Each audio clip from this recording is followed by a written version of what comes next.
Buat pesanan kue apem. Assalamualaikum warahmatullahi wabarakatuh. Hai teman-teman. Kali ini aku mau sedikit cerita. Hampir-hampir aja aku batalin pesanan ini. Orderan ini untuk hari Sabtu sore. Habis subuh aku sudah setar bikin santannya karena harus direbus dulu dan harus nungguin dingin dulu kan.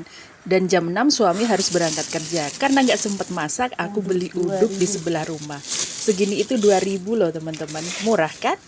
Lanjut, sambil nemenin suami sarapan, aku juga masih nungguin santannya aku rebus sambil nyiapin bahan yang lain. Total pesanan itu semua ada 175. Ini aku bikinnya 3 kilogram. Udah semangat nih, udah semua aku prepare dan semua berjalan dengan lancar.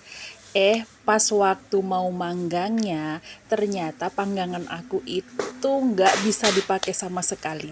Lengket, dan alhasil apemnya itu nggak mau ngembang dan tengahnya itu masih mentah.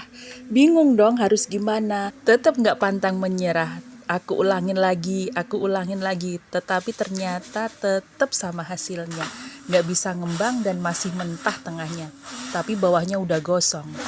Yo wes bingung kan, kudu piye. Dan kalau saat seperti itu tuh pasti ngeblank, nggak bisa mikir apa yang harus dilakuin.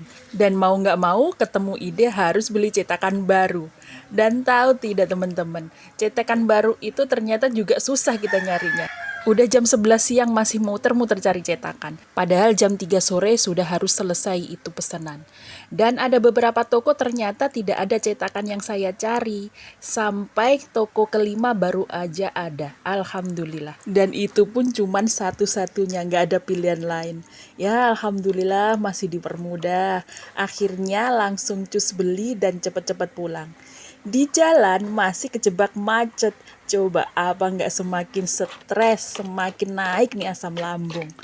Emang apa-apa itu harus sabar. Kalau sabar itu pasti bisa mikir. Ini teman-teman aku sepil yang gagal itu seperti ini.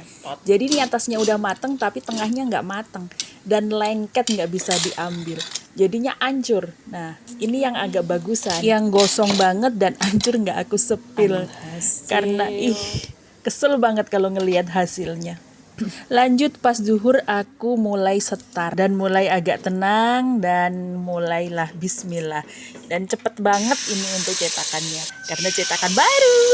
Sebenarnya udah kepikiran pengen beli cetakan ini dan qadarullah emang harus bener-bener beli ya.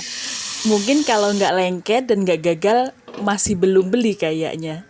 Walaupun telat sedikit, akhirnya selesai juga. Terima kasih sudah menyaksikan videoku. Semoga menghibur ya teman-teman. Dan ini hasilnya. Walaupun bersedikit berembun, tapi ya nggak apa-apalah.